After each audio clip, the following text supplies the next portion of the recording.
Live on YouTube at Mrsunshinebaby. This is the first debate that we have going live. I am recording as well to look over the footage in the future, and maybe if there's some good stuff, I can post them as highlight videos on the YouTube channel. If you're not subscribed already, make sure you do that. Turn on notifications because YouTube likes to censor and not push out videos. If you want to join the discussion, for all those on YouTube, you're more than welcome to click the link in the description down below, and that is to the Discord, which we are live in right now. So if you want to come and join the audience, you're more than welcome to, or you can stay on YouTube, either one. Tonight's topic of discussion is the Freedom Convoy in Canada. The two speakers that we have are ButteredBagles. In one corner, we've got ButteredBagles and Alpha Omega. So I'm going to bring them up right now, and then they can introduce themselves however they wish, and we'll go from there.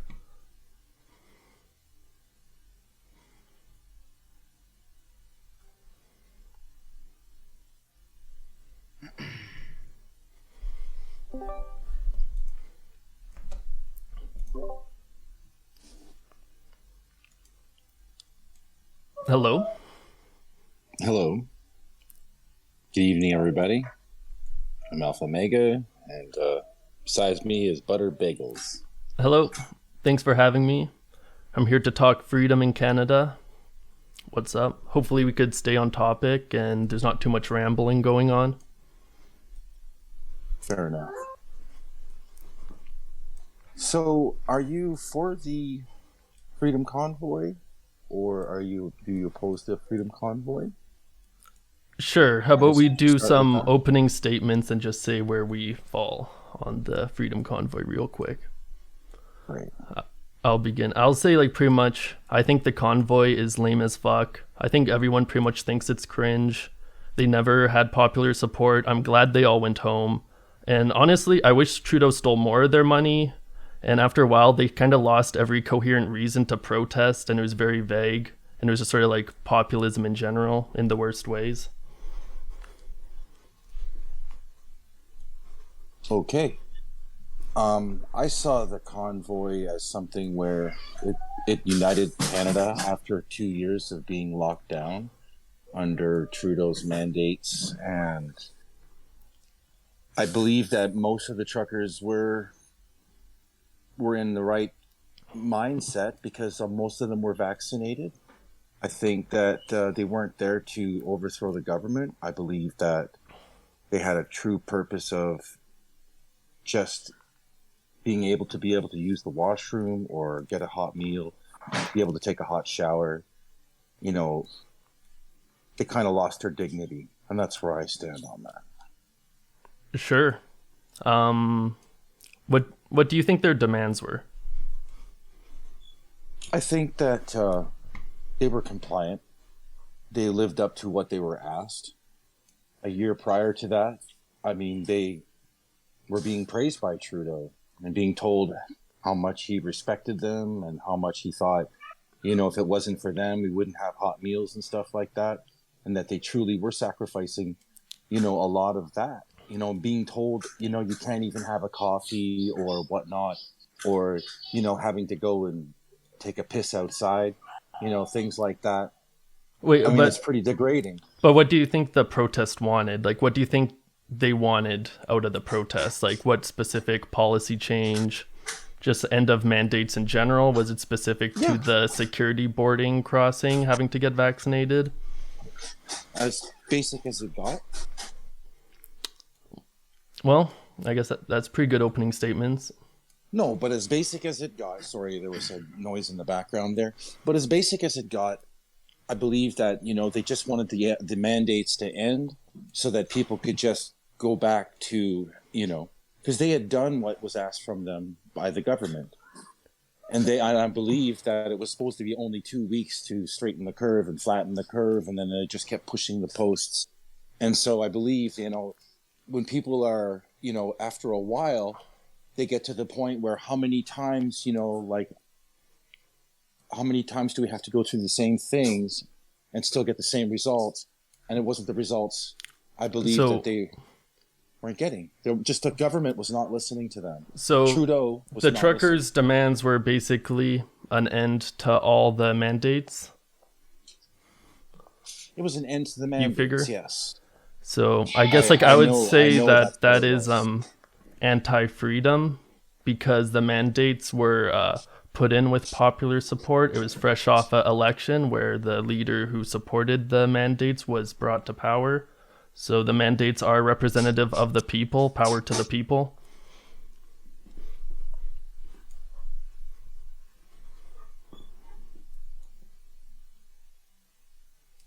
Okay, I'll keep talking. I think he's talking to his kid. I also want to say that there's like around 300,000 truckers in Canada. 90% of them are vaccinated, and only 8,000 people, not truckers, 8,000 people showed up to Ottawa. So it's not even representative of the truckers. Most of the truckers think the Freedom Convoy is cringe as fuck, basically. And they're all pretty patriotic, so they get their vaccine and love their country and don't want to kill good Canadians.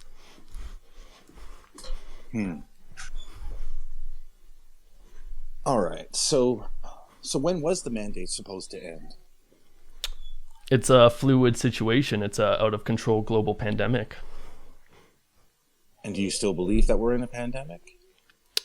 I don't want to change the topic off the Freedom Convoy, but if we're talking about whether COVID is real or not, yeah, I believe COVID is real. Well, it's directly related. I can't see how you can deflect from that. What we're talking about here is mandates. If the mandates is directly a result of Trudeau being what I think is Being authoritarian. elected. He's Being elected. yes. Being elected to govern, we didn't elect him to rule over us and dictate to us. Take from us. He illegally stole their money. It wasn't It illegal. was illegal. Well, then It why was don't you sue illegal. him if it's illegal? Well, it's not my money he took. Okay. He just he played his hand, and he showed the world how he could be a dictator. He's allowed there's to, people all over the world. Emergency Acts is under his purview. He's not doing anything he's not allowed to do. I see. Well, I mean, it's not what other people are saying all over the world. Other people are calling him a joke, Well, I'm not calling much, him a dictator. I'm not really, And, for what he did for calling the Emergencies Act was a bit of a dictator move. It's something where he didn't instill, he didn't give the people any confidence. hey, And just a few people in Ottawa, they weren't being really inconvenienced. What about the full 2 years of being inconvenienced by the mandates? okay, I think What say we're you? doing a bit of a ramble. Let me respond to some of these points, okay? So I would say the Emergency Acts was very much a last resort after weeks of these people doing their cringe protests, just letting it happen, bro. Trudeau's not going to stop them from protesting. He's a liberal. But it was after once they started, the convoy became a national security threat that the Emergency Act had to happen. And the cause of this was foreign funding of blockades, essentially foreign funding of economic terrorism in Canada, as well as conspiracies to kill cops. I grew up, I have a lot of respect for cops. I back the blue, I don't like these anti-cop protesters. So yeah. Pardon? I didn't see any anti-cop protesting. Yeah, there was What I saw was there was four people arrested at the Coats border for conspiracy to kill a cop. And they got charged for it. that's irrelevant. What I'm talking about is the trucker convoy in Ottawa. That was a blockade, and they deal with the blockade with the police. Right, and the police needed the emergency acts in order to do Why? more to you More can't to really what? just move a semi truck or very easily. I don't buy that. That's a pretty Well, weak argument. I don't care what you buy, okay? The Canadian well, I'm just people telling you buy that's it, and completely weak. and I speak for All the right, Canadian I'm gonna jump people. in here. So, can we talk about what freedom means in Canada? Right, the whole point of the truckers' protest was to fight for freedom. The whole point of the protests that have since been initiated, as a ripple effect, are to stand up for freedom. So, what does that mean? I'd like Alpha to answer first. Well,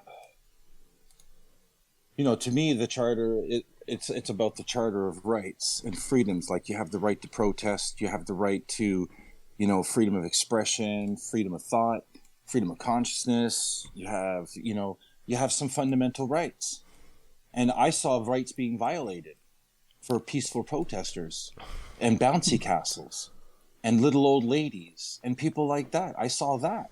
I mean, there was honking, and I guess that's a bit of an inconvenience, and I can understand that. But to me, freedom means exactly seeing those people's faces whenever the truckers were coming through, and how it lit up people's faces and how it gave people some hope, unlike Justin Trudeau. And I think that freedom is something that, I think we all really want at the end of the day. I mean, who doesn't want freedom? Buttered bagels.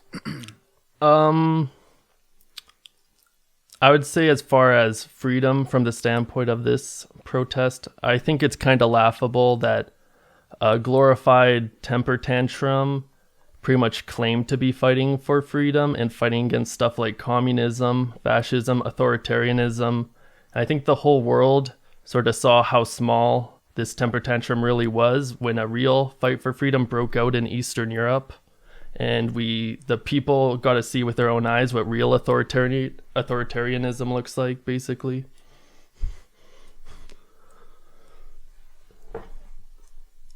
Yeah, that's about it. Okay, so since we're on that topic about the fight for freedom in Europe, let's talk about the importance of standing up for our freedom, because obviously what's happening there, as per what you just said, that's real authoritarianism, right? Yep. I'd consider Putin an authoritarian leader, and I would not consider Trudeau that. Okay. So some people think, I mean, the whole movement about the Freedom Convoy protests and everything that's happening now is to avoid what's happened in Russia, with Putin and him being an authoritarian, as per your words, right? So that's what everyone is trying to prevent, and that's what the Freedom Convoy movement and the protests have been about. So can we talk about the importance of standing up for our freedom to avoid reaching that point? Because it is possible. Is it not? I'm trying to connect the dots there. Well, do you agree or do you disagree that Trudeau broke the our Charter of Rights? Like our Charter of Rights, he showed that he can go above the Charter of Rights and basic fundamental freedoms, like by incarcerating people, by calling people terrorists, by calling people racist, misogynist, and he talks about tyranny, he talks about tyrants and stuff, but Nah, I probably wouldn't say that. You'd have to show me an example. Of what? Of Trudeau breaking the Charter of Rights and Freedoms. Without legal reason. I mean, off the top of my head, the Emergencies Act? Wait, isn't the Emergency Act been part of Canada law for a long time, and it used to be called like the War Times Act or something? Yeah, the War. Like, how is that against the Charter of Rights and Freedoms? Because he enacted it to be able to take measures against people that the law could have already dealt with.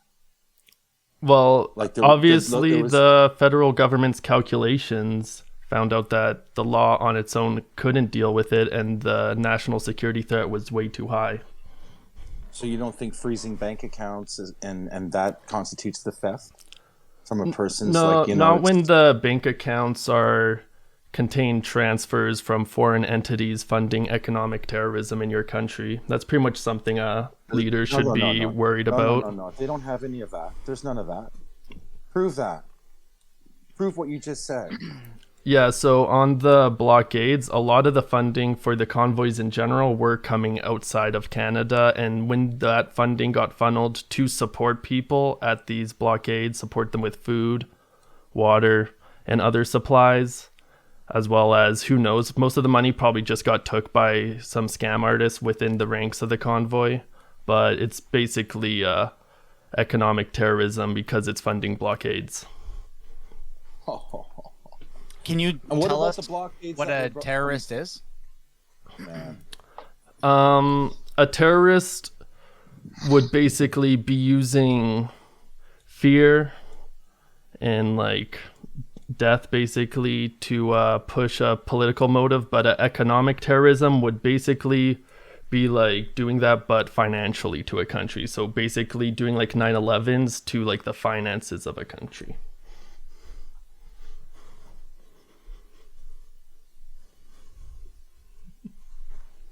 Anything else? How was the truckers in Ottawa attacking the finances in Canada? So basically, I feel like you tried to separate the two, but you can't really separate the blockades and the Freedom Convoy. And the blockades were doing economic damage to our country, and they received funding from outside, and that could be scary when foreign entities could potentially fund the downfall of your economy.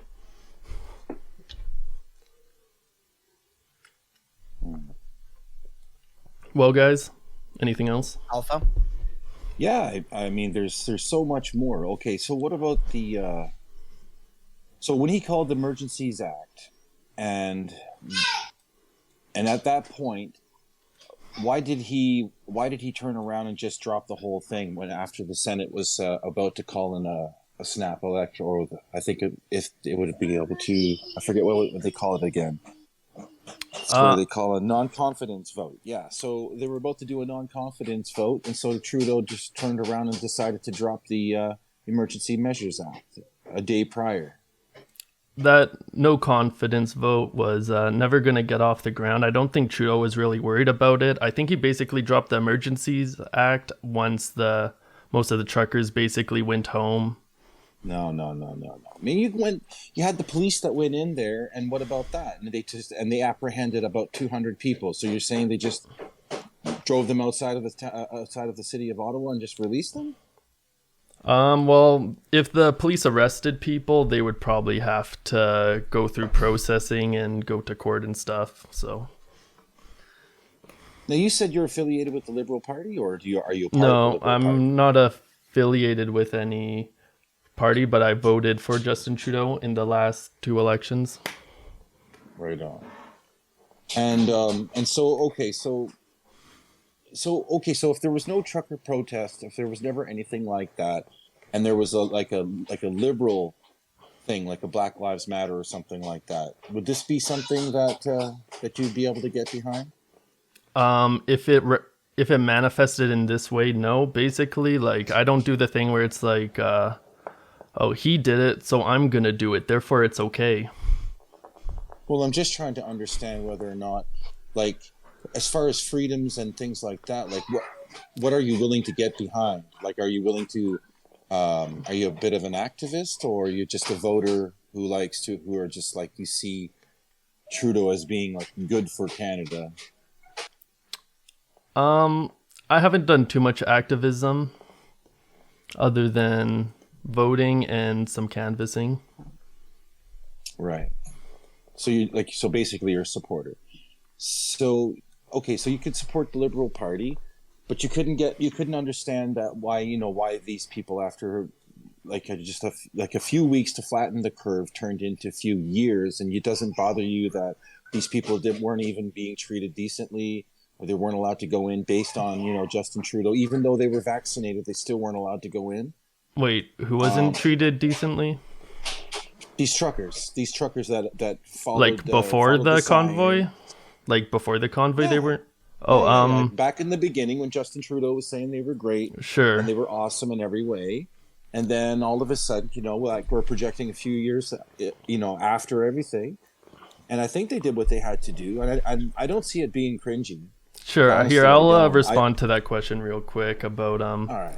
whether I thought I think the truckers Like as I said, there's like 300,000 truckers in Canada, only 8,000 people, most of them not truckers, showed up to these protests. Most of the truckers support the mandates. Even CTA, the Canadian Trucker Alliance, said the protest was very cringe and they didn't support it. And most of the truckers are fine going through these security checkpoints on the border and getting vaccinated, and they actually fear for their freedom because the unvaccinated goobers are trying to kill them basically with disease. Wow. Well, anyway, you know what? We had this has been an informative debate, I think, but I really think you're really misinformed, and I believe that you really do need to go outside of the liberal bubble. Hey, as I'm far as here. I'm concerned. outside the liberal bubble right now. Yeah, I think we're not enough, and because like it's not enough. Like you wouldn't believe me. It's just like like if I was trying to talk to you about space or something like that, and you're just like a flat earther, it's just no way I can convince you that the Earth is round. So Well, it's what like are you that. trying to convince me about? I'm still trying to understand your point. Why don't we switch it up a little bit and give Somberlink a stab here, Alpha? Thank you for your participation. Let's get some some fresh eyes on this.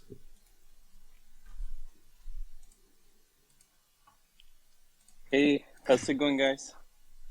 Good. Good. Awesome, good to hear. Well, I just wanted to pitch in a couple of points, and I've said them maybe to Butters before. I just wanted to say to you again, if the military has to be mortgaged in order to have access to these vaccines, do you think that they're trying to avoid a military tribunal from around the world? Also, don't you think that somebody like Bill Gates, George Soros, all these like very wealthy individuals, do you think that they might have interest in preserving their own lives and possibly trying to digitize the rest of the world because they cannot code NPCs? Those are my two kind of like, I want to bring those points to your attention. And they're controlling the media. They're giving millions and millions, billions even, to have positive press on the, I don't want to call it vaccine anymore. I want to call it pouchy juice, but injection could work as well. So your first question, the military should mortgage, like what do you mean the military mortgage? Like a mortgage a house? So each country was approached by Pfizer, and they handle the vaccine transfer in that regard. They went ahead and said, if you want access to this vaccine for your public, and that was after lockdowns for almost a year, right? Told them, if you want this vaccine, you need to mortgage your military facilities. Like Pfizer wants to start their own army? What are you talking about? No, they're well, exactly what I'm not talking about. So Pfizer is Actually, going to start their own mercenary army? No. You're missing the point, brother. They don't want the military to have military tribunals to charge them for depopulation. That's what the Nazis were doing, and that's what's happening right now. And the people who are in power, most of those people, you have to remember, these people were assimilated. Many people were assimilated by the Soviets. They were also assimilated by America, by Canada. A lot of people are all over the world from that regime, and it was basically their offsprings, the ones that are now in power. I would say no to that question. My answer would be no. So you don't believe in military trials? The ones you're talking about, no. Okay, so that's not a crime against humanity that these people are trying to protect themselves by doing this. Here, let's. What was your second question? Well, the second one was, what do you feel about Bill Gates, George Soros, and many tech corporations that are having such a sway in the public belief system when it comes down to the injection? The injection is more or less a blueprint to depopulate, and they already have an AI that can basically help them digitize our brains. So if we're going to talk about religion, which a lot of people have been in these channels. Wait. We've been What's your talking about question our though? Your my question is, question do I do you big do you tech? think that these people, they already figured out how to put people in computers and they're scared of death and they're paying to get positive media on something that's So gonna you kill think everybody? like Bill Gates and Soros are gonna go to cyberspace so they could live forever? Many more. It's not exclusive to just them two, but many more. I don't think we're gonna be able to download our consciousness into the internet in this lifetime, but It's hopefully dumb, bro. sometime soon. Look it up. All right. It's dumb, bro. All right. But anyways, that's my 2 cents. I want to step out because I'm already triggered and he hardly spoke to me. All right. Peace out. Take it easy, dude.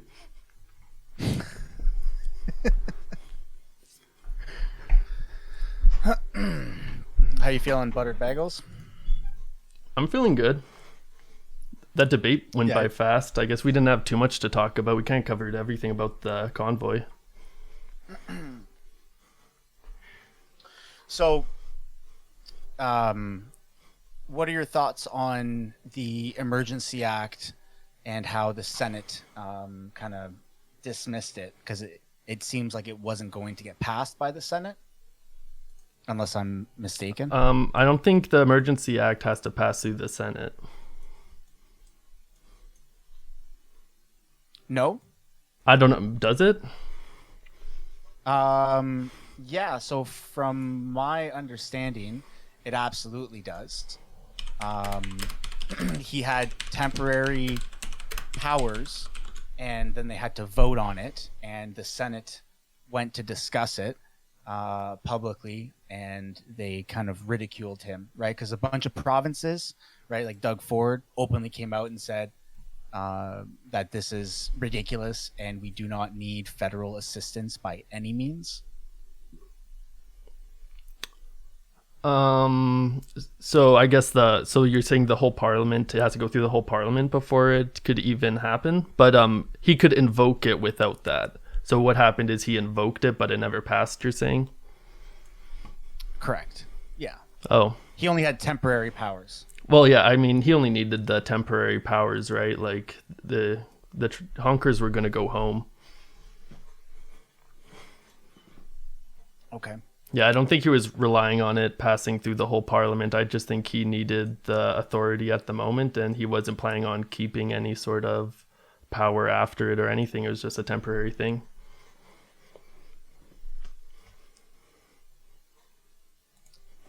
That makes sense. Yeah, I mean, the Senate came out and said that it was never going to pass because there was never any need. That was kind of agreed upon for everyone who had the power to make that decision. Yeah, but yeah, well, yeah, I don't think their calculations required it to pass the Senate. Well, if that's the case, which it is, it's all documented live on television.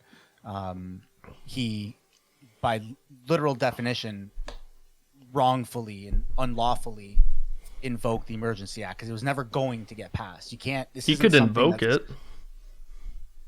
He's allowed to invoke it. It's not unlawful.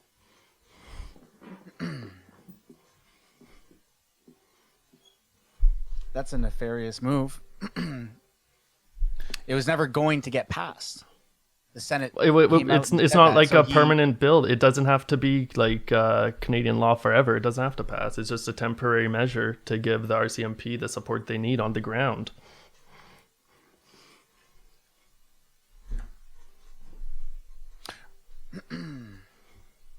Yeah, it's a bit of a tyrant move to do that, to just pull in power that you aren't authorized to use, to quickly use it while it goes to debate, where it will very much be squashed, and everyone in the Senate said, no, this is ridiculous. You do not have the authority to use it.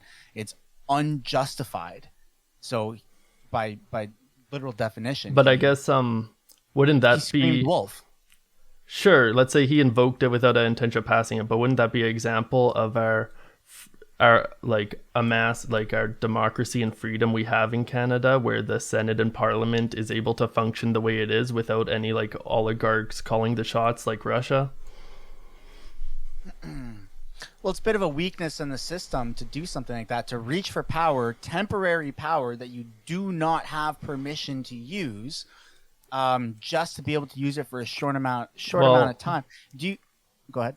You say he doesn't have permission, but he is allowed to invoke it. The ball's just in the Parliament's court to do whatever they were doing. But I don't even know if the Senate it's just like an act. It's not like permanent law. It's not like he was trying to. It's not like the Patriot Act or anything in the States. It's just a temporary thing.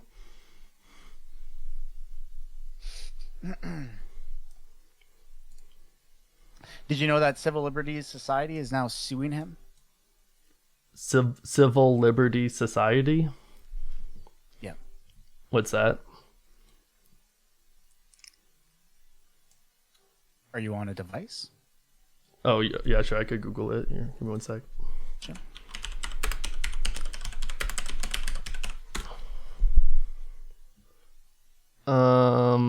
Canadian Civil Liberties Association. Yep. Okay, so they're gonna sue him Yes. for it. I guess then it'll go to court, and I guess we'll see if it was lawful or not. So you, by no means, see this as a power grab? What he's done? You think it's justified, even though that he? I mean, that's like me running into a store without a mask, unvaccinated, into a restaurant, running through the restaurant unvaccinated, and taking whatever, just running through the restaurant unvaccinated with no mask, even though I'm not allowed to do that, and leaving the store or the restaurant before anyone has the ability to say anything. And then I say, oh, look, I just did it. I did it. I got my point across. I'm not allowed to do it, but I did it. Well, I think it's a little different. Like I wouldn't consider it authoritarian, just because it actually had popular support. 66% of Canadians supported the use of the act. Where's that number coming from? Maru Public Opinion. How the hell do they know my opinion? I guess they I've never forgot. I voted guess they or forgot to publicly call said you. anything. I I don't think anyone in here, out of the 250,000 subscribers that I have, unless anyone wants to come forward at any point and say that they were contacted or filled out any paperwork whatsoever to state their opinion on this. Well, so let's see. There's a poll by Main Street Research. So here's another think tank conducted slightly later, February 16th and 17th, measured overall support and opposition at 51% and 44%. So that's closer, but it's still popular support. Yeah, I mean, 67% of facts are made up. Good one. So, I mean, you hear one opinion that aligns with yours, and then you run with Well, I it. guess like what I mean, evidence were you do you contacted have about that what evidence do you have that it's authoritarian and it didn't have popular support? And even if it didn't have popular poll support at the time, it's still a representative democracy, so the prime minister would be able to do it without popular support. He got the mandate to do it when he got elected. The Senate did not and would not pass it. I mean, yeah, I guess you say so. I'm looking to the Senate thing later, but yeah. If it didn't pass the Senate, it doesn't matter. What was the the name of that survey that you said? Here, let me find it again. These surveys could be made up by anybody. So I said the Maru Public Opinion was the one that showed 66% of Canadians. The Main Street Research showed the 51 to 40%. There's an Abacus data that found 57% popular support. And then there's a poll conducted by Research Co. that also showed 66% believed it was justified. There's a Nanos Research poll. But where's that based? Were you contacted? Have you publicly or filled out anything, a survey on social media or anything? Because I haven't, and I haven't heard of anybody. doing this? Yeah, how can they I'll just throw out usually these when statistics? pollsters call me, I hang up. I'm not gonna lie, Yeah. So then nobody. but there are I- people who they do get to analyze. No, I don't believe that. Well, I guess I mean the polls are out there. You could look into it. I guess if you want to go in not believing it, that's just the biased perspective you're going in with. Same as yours. You take one biased article and then you run with it, just as you just said. The thing with these Emergency Services Act, you said you could just put them in, right? You can put it in for anything. If somebody's just holding a sign in front of a store and they don't like that, they could just, Emergency Services Act, we want to move all these people from out the store. So if you just peacefully protest, no matter what, you can just call this Emergency Services Act and then rush everybody out. I don't think Justin Trudeau would declare a public order emergency because someone's standing outside a store, so I wouldn't worry about that. He pretty much just did. It was it was peaceful protesters in Ottawa. I know they shut down Ottawa, but look at how many cops are out in Ottawa. After they were already cleared out, they were still there. Back the blue. Why were they still there if there was no threat? To protect the people and their freedom. Freedom of protest too, right?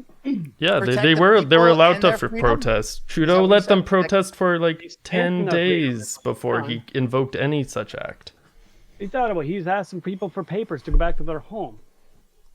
In Ottawa, the cops were asking people for papers just to go back to their home or their apartment buildings or their Okay. rentals. So how's that freedom? You can't move. Was now. that before or after the curfew? Curfew in Ottawa? I thought they put a night curfew after a while after the Emergency Act. And then they might be telling people to go home if there's a curfew in effect. There's another thing. If there was a curfew, is that freedom? It depends on your definition of freedom. If the curfew is enforced by Emergency Act that has popular public support, I would consider that freedom from the standpoint of It does not have electoral popular- democracy. It's popular public support. Opinion. Yeah, it Just from doesn't. It doesn't have that. A poll doesn't constitute public support. It's a poll. I Okay, was never well, contacted. what do you have that $250,000 people that are constitutes subscribed to me just never negative? contacted. Oh, like he just said, if it got passed in Senate, which it never would have. So it was unlawfully enacted because it would never have passed. He knows for a fact it would never have been passed in Senate. It would never have the popularity to be passed in Senate. So he knows that he was overreaching with that. It was too much power he was taking. Are you sure there was even ever going to be a debate in this or a vote in the Senate, or were they just debating in the Senate? Let's go back to the We Charity scandal. What did he do when he didn't want to answer questions? He prorogued Parliament. He's known for power grabs. We're really talking about the We Charity. No, I'm not. I'm talking about a systematic amount of, all the things. It's pattern of behavior. It's pattern of behavior by just. What about the We Charity was an authoritarian power grab? I didn't see. I said what he did was shut down Parliament so they couldn't debate it and they couldn't ask him questions. Well, because he knew he did something wrong. So what he did was he shuttled that. He shut down Parliament so they couldn't actually discuss his wrongdoings. Fuck it. He doesn't want Nobody to. can talk about it. That's kind of outside the purview of this debate. I don't remember he that. passed the act. It's a pattern of behavior, is what it is. It's a pattern of behavior by Justin Trudeau taking power and just running with it.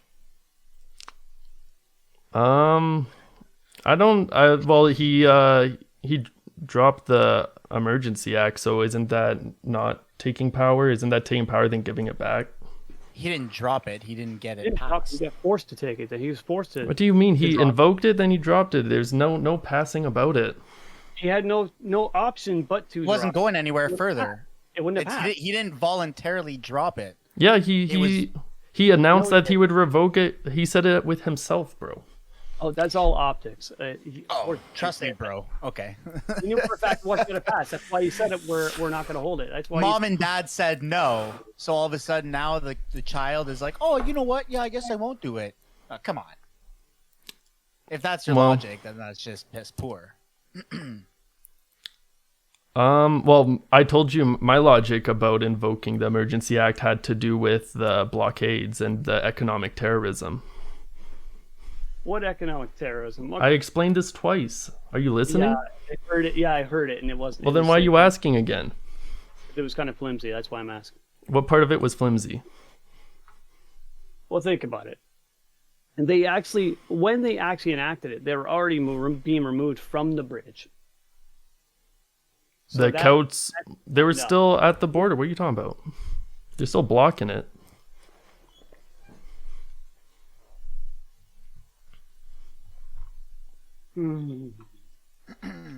Are you aware of the non-confidence vote? I think you explained so this non-confidence vote was what you're talking about, the Senate voting on. They're not voting on the Emergency Act. They're voting on having a no confidence No. vote. No.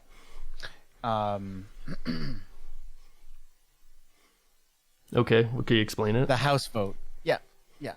The House vote was a non-confidence vote, so it forced the parties to vote with him.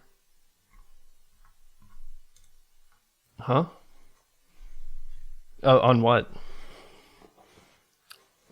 On the Emergencies Act. So is a no confident? They're voting no confidence of Trudeau to start another election before he could invoke the Emergency Act or something. If they don't agree, yes, they were forced to vote with him. I think. His Did entire did cabinet, that his did that entire vote party. ever happen?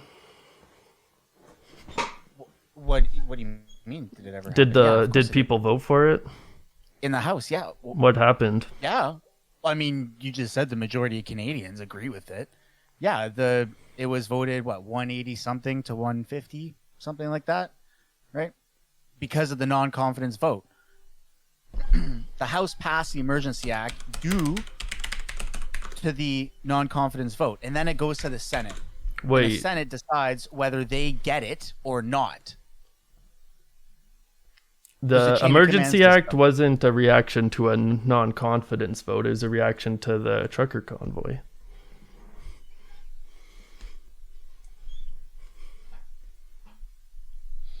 I'm gonna have to look into this no confidence vote. I'm having a hard time finding stuff about this. The vote itself for the Emergency Act was So it's a no confidence vote. no confidence of the act, or no confidence of Trudeau as a leader. And like, what would, if let's say they voted yes on no confidence, then what? What does it do?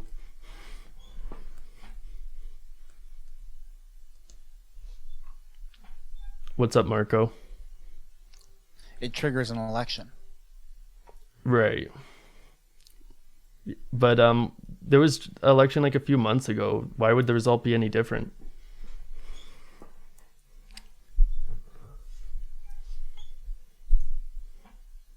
It's to avoid that. What does Marco have to say about this? Well, I want to rewind this back and see what has happened through this last 2 years, all the events that happened and all the tactics that were used throughout the pandemic to gain compliance. In 1957, a gentleman by the name of Albert D. Biderman wrote a paper discussing the 8 steps of brainwashing used by Chinese and Korean investigators to elicit false convictions from U.S. Air Force prisoners of war. Now, I could go on and say exactly how Justin Trudeau and all the governments have effectively made the entire country of Canada a prisoner of war. There was 8 steps used by interrogators that subsequently turned into a tool designed to demonstrate and explain the methods of stress manipulation. So just to grace over them, there's 8. Isolation, that speaks for itself. Controlling perception, massive brainwashing and propaganda, humiliation and degradation, masking has all those elements in it.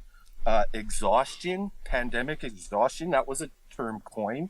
Threats, criminal threats for not complying, using omnipotence, superiority and power, enforcing trivial demands, granting occasional indulgences. So this was all documented in 1957. So it basically, what that boils down to is a victim and a torturer.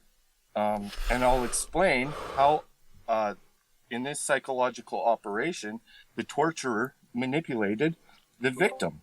And there's 4 elements to that: the affliction of acute pain and suffering, including mental and psychological pain and suffering, which they did to countless people. There is an implicit notion of the torture that the torturer wants the victim to submit. They wanted us to submit to injections. The torture is systematic activity with a Marco, rational. you're rambling. What is the question? Okay. Okay. Well, would you agree that self-isolation, social distancing in all public places, quarantines, lockdowns of businesses, job losses, separation of family members, mandatory attire and behavior like masks, forced lineups? Remember all the lineups out the stores because they had capacity limits, income dependency? Remember CERB? Travel restrictions, being prisoners in your own country, still unvaccinated cannot fly within the country, limitations on purposes, essential items. Okay, can you pick one topic and we'll talk about it? Would you believe that all of those things constitute psychological torture? No. No. Okay. So self-isolation, self-distancing. So, I mean, there's Well, no substance, self-isolation is by definition self-imposed, and it's not torture. And the thing is, the reason I wouldn't frame any of it as torture, although it could be torturous and it could really suck, is that it's out of our control. It's a out of control pandemic. We all got to be patriots and stand up for our fellow man and do what's right. No, all of this pandemic nonsense was based on fake modeling. So your whole That's not premise true. that this is false, and there's many people who have proved this wrong. You're just trying Like who? to brainwash. Who proved this and wrong? think that there's a pandemic, big scary pandemic, that everybody's got to mask up, that there's a boogeyman under the bed. You know, when many people could say, oh, I would have never even known this was a pandemic if there wasn't a bunch of people walking around with covering their faces and propaganda on every news station, on every single door of every single business. Marco, you're rambling again. It's a pandemic of propaganda. And that's what you do. You say, I'm rambling. I'm bringing up good, solid points, refuting your assertion that this is a pandemic, and you'll just try and demean it into that I'm rambling. So there is no debate with people like you, ButteredBagles.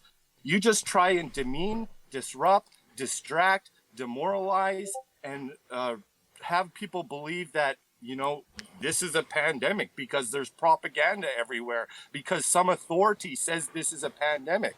No. You're wrong. It's not a pandemic. It's been proven by many people who went and risked their whole livelihood, who risked their credentials, doctors. I've listened to every whistleblower out there. The Project Veritas. There was that big symposium website where hundreds of thousands of doctors all signed on that website. Well, Marco, do you talk to like a lot there's of? definitely a debate there.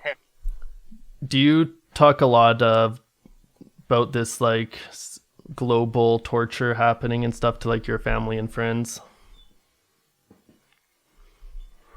Yeah, I try and warn them against propagandists. Are some of them sort of giving in to the propagandists and not talking to you so much anymore? Okay, well, you know, I'm still waiting for the science that criminalizing 2-year-olds for not wearing a mask is a just imposition. You know? How many used every tactic of torture that was declared in 1957. You know, self-isolation, social distancing, making people think that they're infectious and disease-ridden. That's exactly what Nazis did to Jews, how they led step by step up to isolation camps, to quarantines, lockdowns of business, sending mass bandits to people's business to destroy everything they worked for, going into churches and saying, oh, no, you have to worship with sanitizer and masks and distancing and reduced capacities. That sounds more like worshiping Satan to me. Standing 6 feet apart with masks on and sanitizer. No, that sounds like worshiping Satan. It doesn't sound, or worshiping public. Do you have like a hard time expressing yourself to like the people close to you outside of the Discord and like online friends? You're the typical leftist. Now you're just trying to demean, belittle any. I'm honestly asking, Marco. I'm honestly asking. I'm pointing out everything that you did, that you're gaslighting people for. Everything that you're gaslighting for, that you've imposed on my life.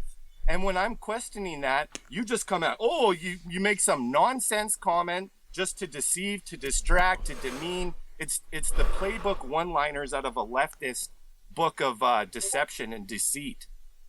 You know, you're trying to convince me this is a pandemic. It's not. It was based on false modeling. And nobody, you know, the people who all died were already in the dying age demographic.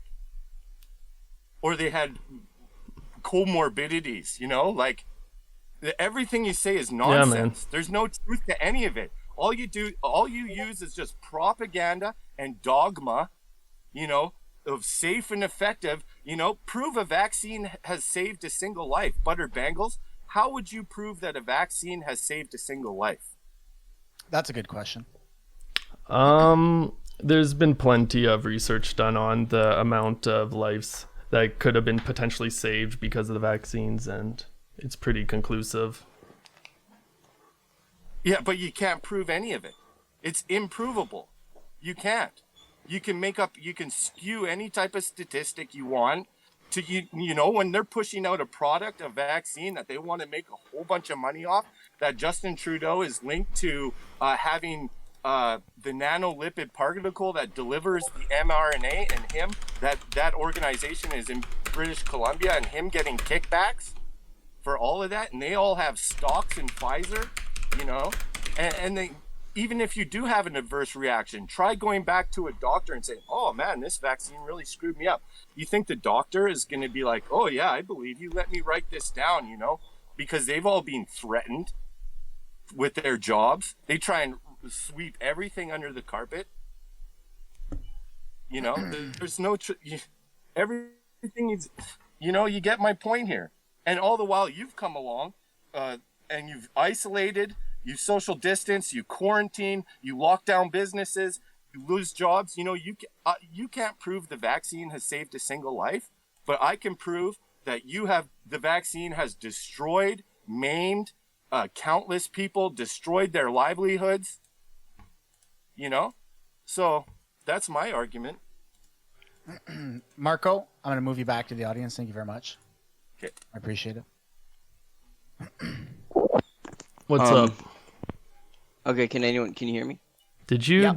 DM me, then delete your DM? Who?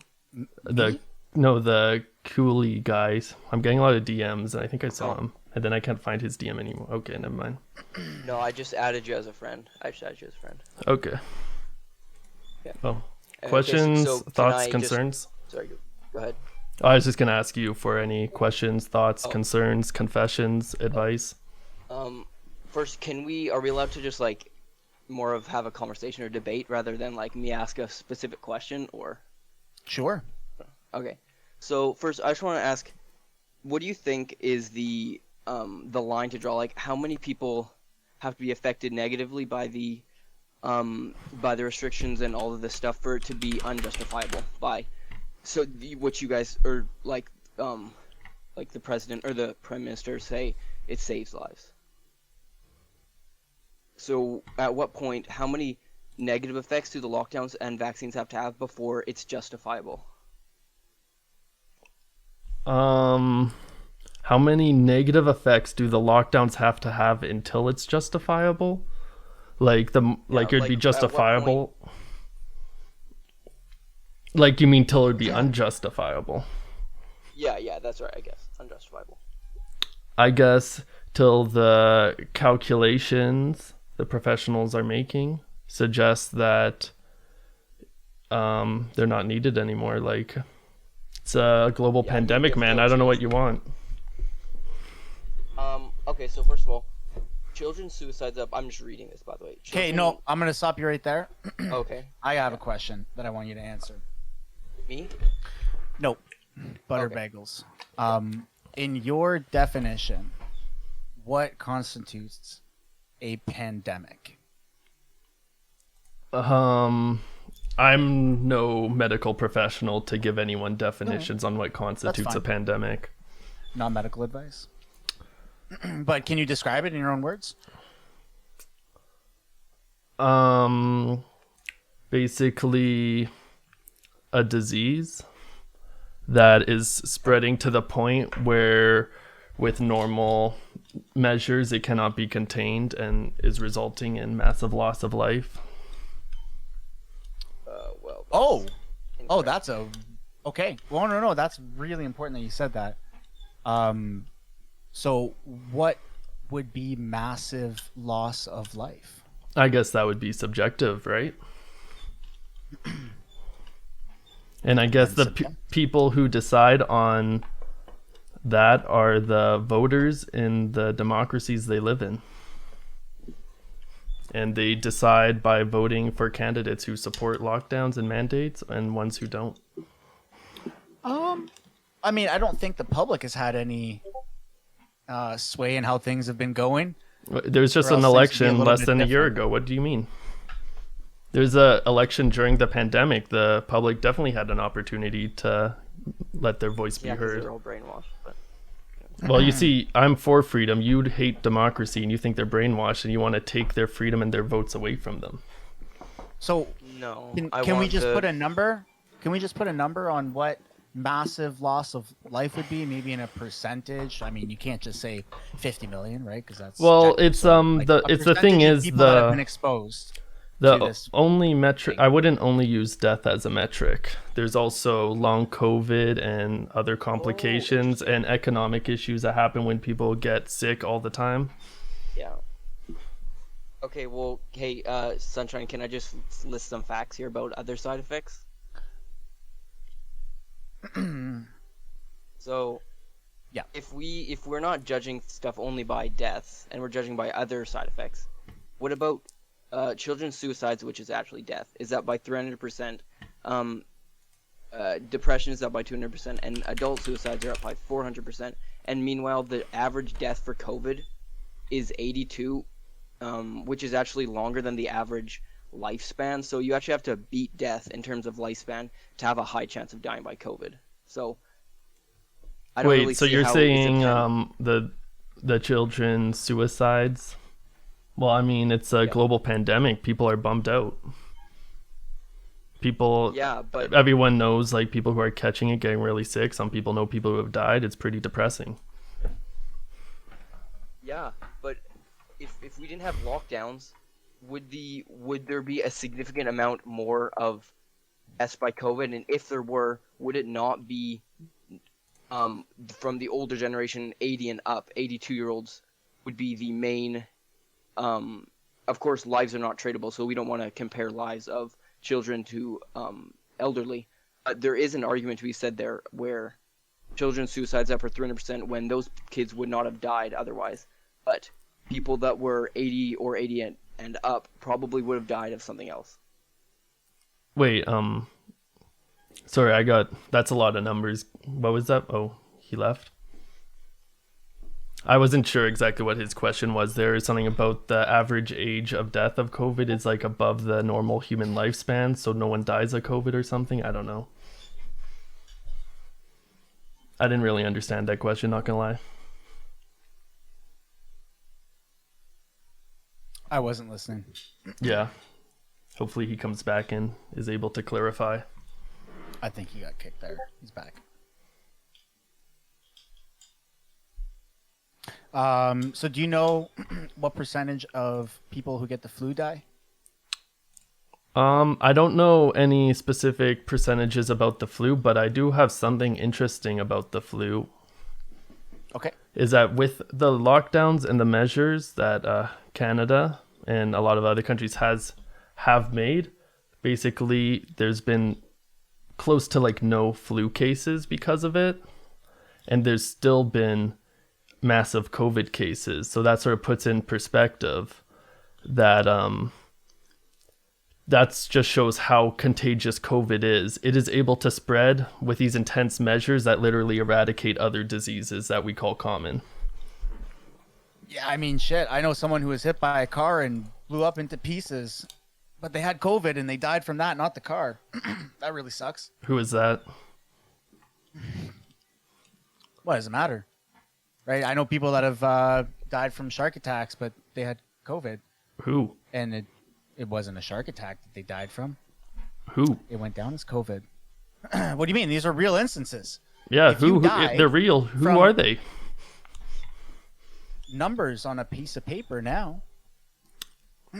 So you're If saying you died during the last 2 years, you know a lot of the COVID deaths were retracted, right? Because if you died from getting shot in the head with a bullet and they tested you afterwards and you had COVID, they would count that as a COVID death. Unless I'm mistaken. I think Can you're someone mistaken. fact check that? You're gonna have to show me that person who got shot and they called it a COVID death.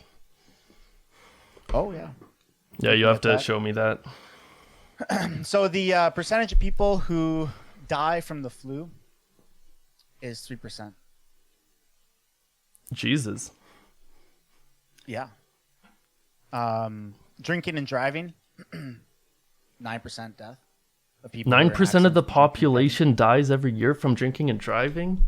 There's no way that's true. No. 9% of the people who are in incidences that involve drinking and driving. Oh, okay. Yeah. I mean, we can't just say the whole world for COVID, right? Because not the whole world has been exposed to COVID. So if we look at the loss of life percentage, it's based off of the percent of people that have been exposed to said thing. I mean, I don't want people to die from car accidents or disease. Of course. Why would you? Do you know the percentage of people that have died from COVID? Percentage of like the population? Percentage of people that have been Percent- exposed to COVID. Percentage of people Who who died are from exposed? I've seen like different numbers. That's been changing. Last one I saw was like 0.3.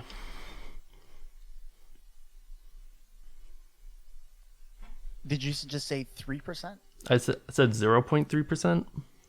Oh, 0.3%. That was the last number I saw. I don't know. Maybe it's higher or lower. So on one hand, we'll use the left hand. We have 0.3% of People who have been- catch COVID, the amount die regardless of age or other anything. Oh, okay. And then on the other hand, we have people who catch the flu. Right. What was that percent? I forget. You said 3% of people who catch the flu die of it. I don't know if that's true. Oh, you don't know if that's true. Okay. That seems You kind of can high. Look it up. Well, yeah, of course. Of course it does. Can Okay. you look it up? I mean, we could just say it's true. I don't need to do I'll take your word for it, okay? Oh, okay. So well, then, yeah. so that would, by, definition, mean that the flu is more dangerous than. Well, as I COVID, showed wouldn't it? you, the flu cases were basically eradicated by the lockdown measures. That's because the flu isn't nearly as contagious as COVID. COVID still spread wild and killed hundreds of thousands of people in this continent.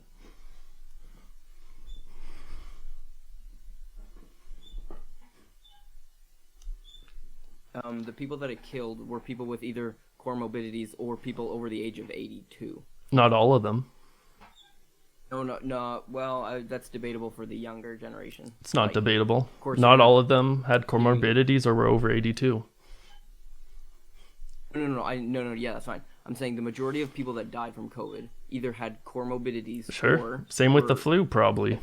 Yeah, exactly. So What's your why are we point? So my point is that the people that died, it's the same rate. People that are either Wait. comorbidity, and then of course the odd people that aren't, because that's just what happens. Some young people die of the flu. Don't shut down the country for that. Not as many people die, and not as many people are getting sick. Getting sick and dying are two different things. It doesn't really matter. Well, this is actually brings up an interesting distinction. Whenever you guys are talking about vaccinations and inoculations, you always talk about all these side effects, how it will do this to you. We don't know the long-term side effects 10 years from now, what it will do to you. And you have all these metrics you measure that say the vaccine is bad. But when it comes to COVID, it's literally only deaths. You don't care about anything else this disease does to your body or your DNA. Sorry, what, COVID or the vaccine? COVID, you guys don't seem to care about any other metrics but death with COVID.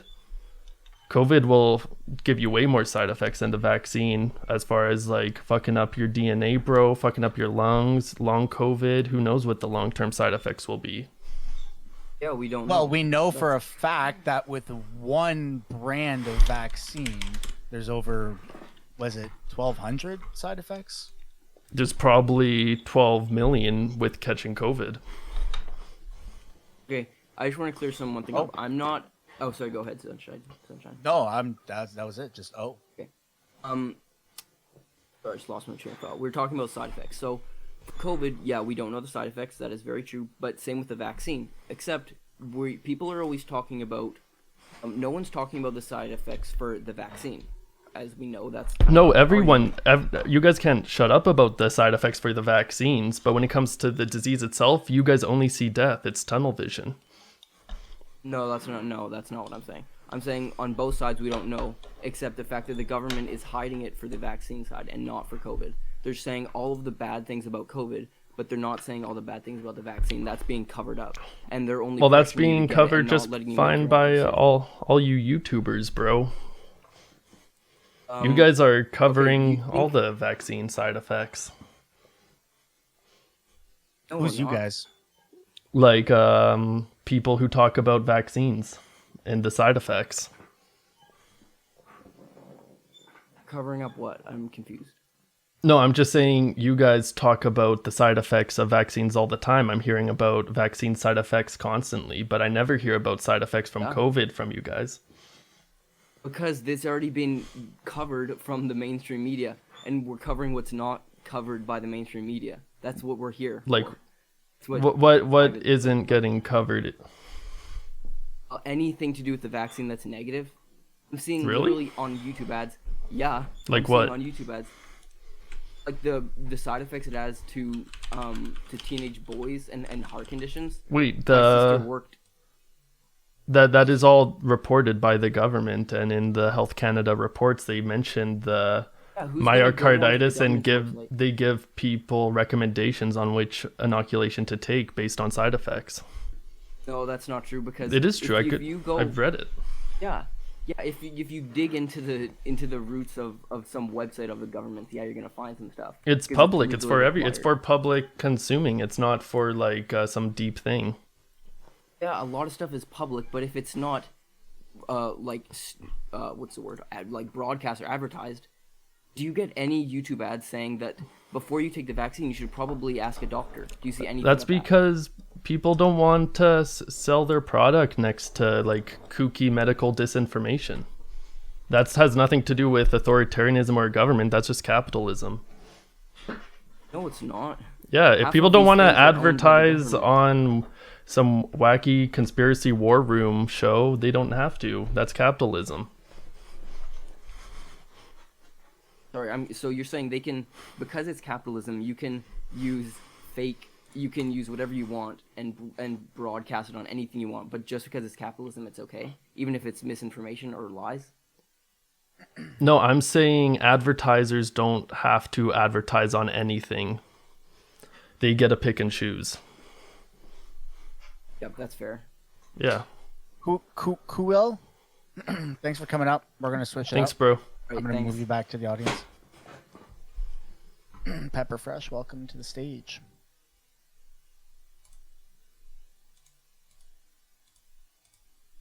Whoop. My bad. Hello, Mr. Bagel. Can you hear me? Yo, what's up, Doc? Yeah, I just want to apologize for earlier. Someone made a comment to you about it went something to the line of "You're always in a liberal circle," and then you responded, "Well, here I am," and then they responded with, "You're like talking to a flat earther or something." I thought that was pretty disrespectful. This comment rose about because you made the statement that these truckers in the convoy are trying to spread illness to other people. Yeah. I want to ask you, are you under the impression that the vaccine prevents the transmission of COVID-19 or prevents you from receiving COVID-19? Not completely, but more if you weren't vaccinated, yeah. So you do believe that it prevents the transmission and or the receiving of the COVID-19 virus? To an extent. So I would be interested in where you got this information that goes directly against what the CDC, the World Health Organization, Pfizer, and AstraZeneca, as well as Johnson & Johnson, has claimed about the COVID vaccine. Where Sure. did you get Well, this hey, information? every no one's claiming you can't get sick if you get vaccinated. But Obviously, it's yes. I'll explain. It's actually so logical why it prevents the spread of it. Okay. So a big thing that's really good about these vaccines is that they stop a lot of symptoms as well as stopping you from going to the hospital.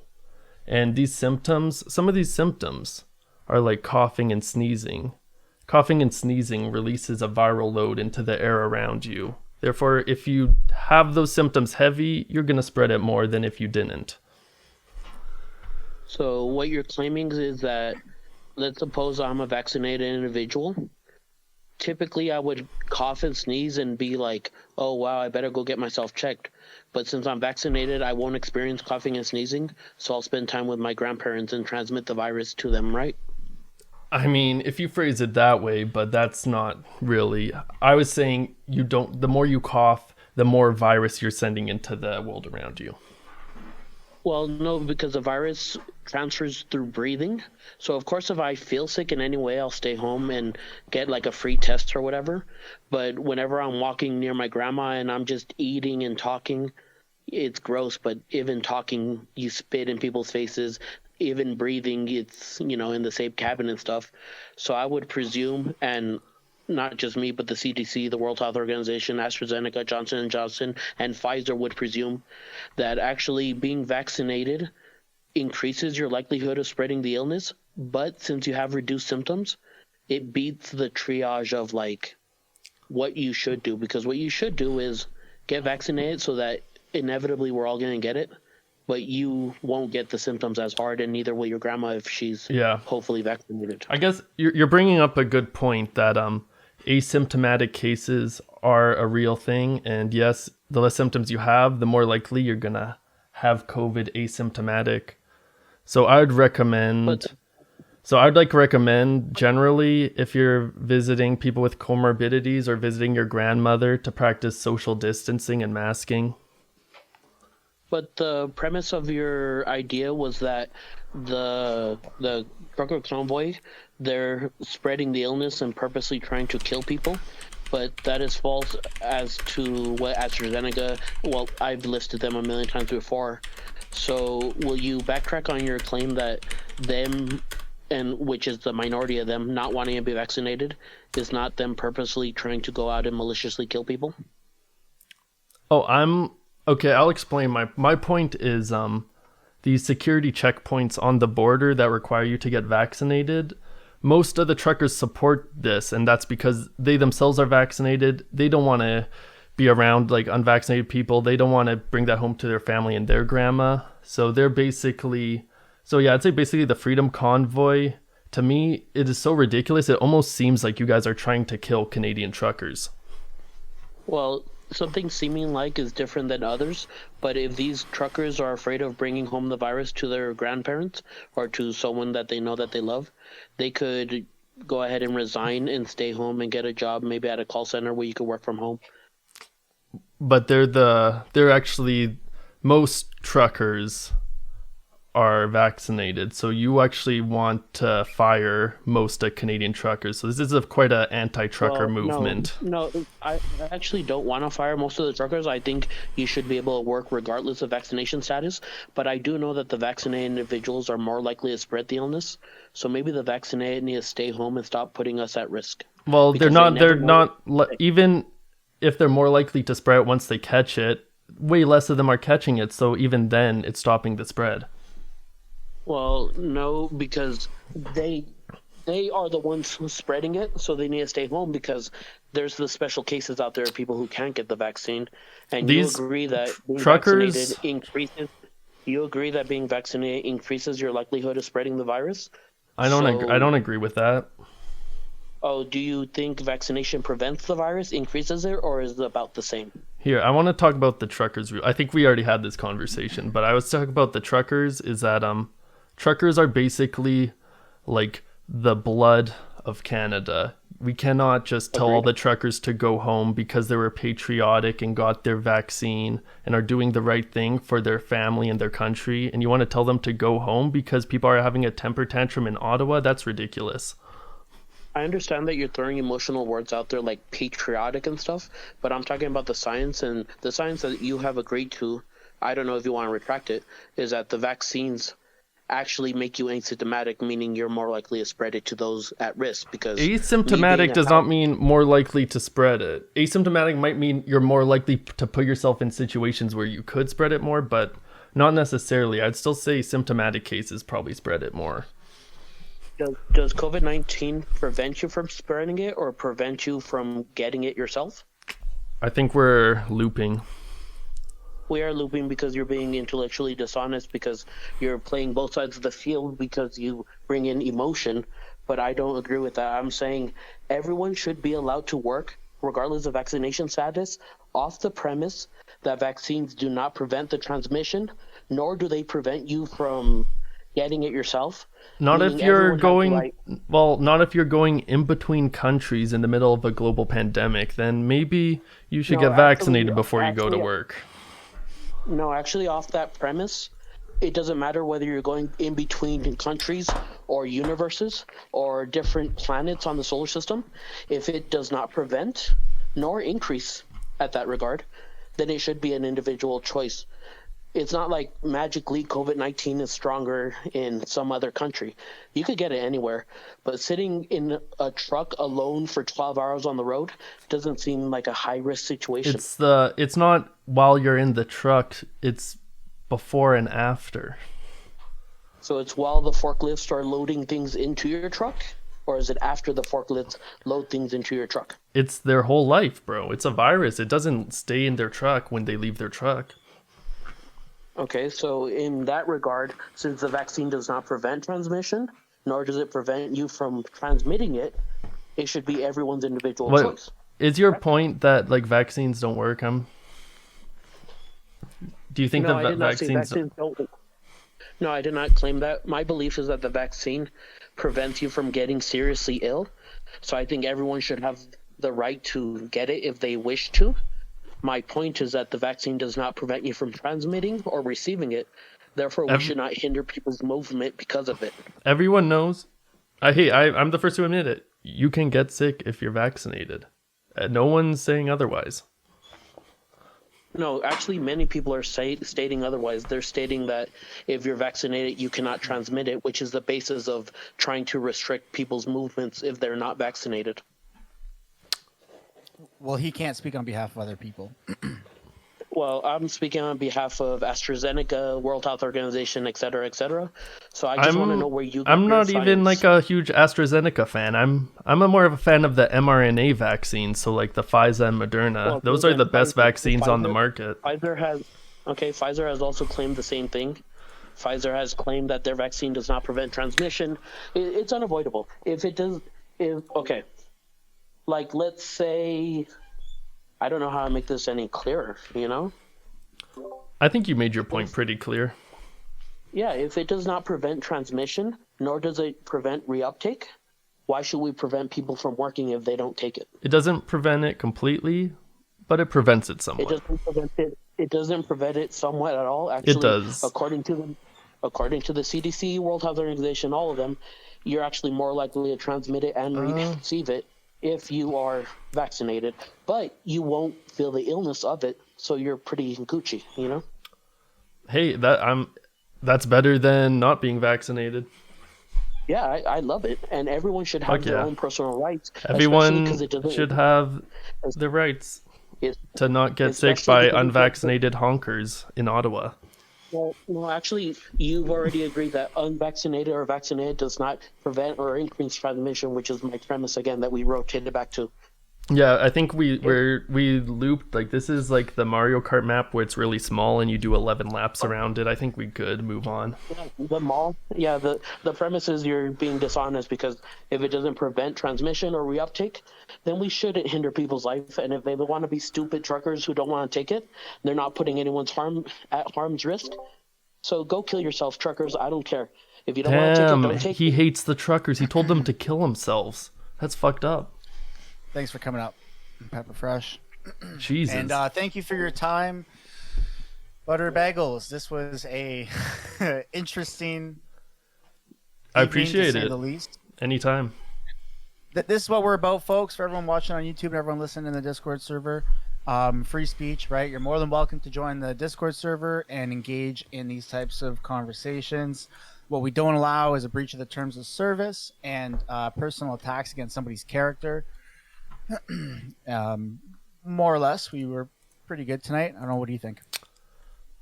Yeah, I had fun.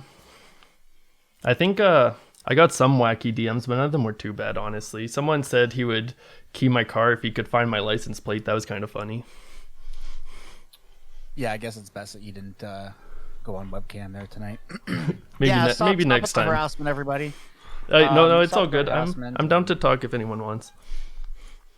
I'm saying the DMs weren't that bad. I didn't get anything full on. We're chilling. It was pretty bad on YouTube. Hey, I mean, this is what we're about, right? YouTube chat is YouTube chat. They're doing their thing. Go off, Kings. You don't have to agree with this person. He doesn't have to agree with us. But this is what we're here to do and have these types of debates. Everyone's encouraged in a peaceful manner, of course, to try and change his opinion or provide him with different facts. Sounds like he's pretty set in stone on his opinion and his perspective. At least for the convoy, I didn't do too much research outside the convoy. Like, hey man, I'm not super partisan or anything. Yeah, I mean, that's the beautiful beautiful part of the world we live in, is you're allowed to openly talk about your opinion in a peaceful way without repercussions. And so here we are. So I do want to thank everybody for joining.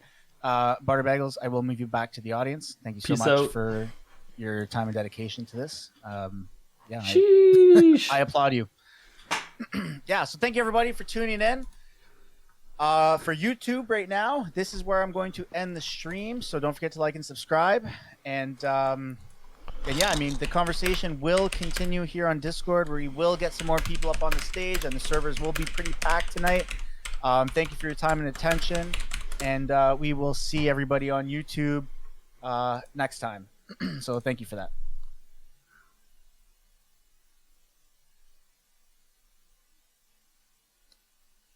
As for Discord, I'm not done with you. Oh, I didn't know if you were leaving, so I popped up here.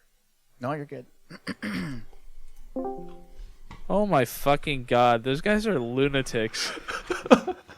Dude, Ottawa hunkers are real. I was supposed to only have one debate. Dude. They gave me a gauntlet of people, bro. They kept trying to summon different champions to the rift really on me, bro. It's because you had good viewpoints. Dude, all those guys, I love the brainwashing theory. Oh, it's so good. Jesus. I could have gone harder. I was trying to be nice and try to keep my rhetoric good. Yeah. No, I was just telling fucking Michael. I was like, dude, I love how fucking he's responding to all these guys, because you can just tell they're so frustrated and flustered by how fast they talk, and I think that talking fast equals talking smarter. But you're just responding so peacefully, and it's just great because you're showing them that they don't mean jack squat. I called at the start. I'm saying this. I expect a lot of rambling, so I was ready. Oh really, dude? Oh my god. Yeah, there was a lot of rambling, wasn't there? It'd be like that. I mean, it was just kind of dumb because they were bringing up so many fallacies. The one that I fucking love so much was when he talked about the guy getting hit by his car, not dying from that, and then dying from COVID. Or then he's like, someone got shot in the head and it was put down as Yeah. a COVID death. I'm like, Someone I just typed kept in that. chat. And then Someone- I just find it so funny because, dude. I literally just brings kept it up all I and then asked says- was and then who. immediately you say what? And he's like, it doesn't. He's like, should that matter? He's like, should that matter? And he's like, it doesn't matter. He literally said, my friend got in a car accident and put down his COVID death, and I kept saying who, and he's like, doesn't matter. There's also a guy who got It shot. doesn't matter. I'm like, right? you just Right? you He literally said just made it doesn't- up. He said it doesn't matter, and then I typed in the chat. I was like, if it doesn't matter, why bring it the fuck up?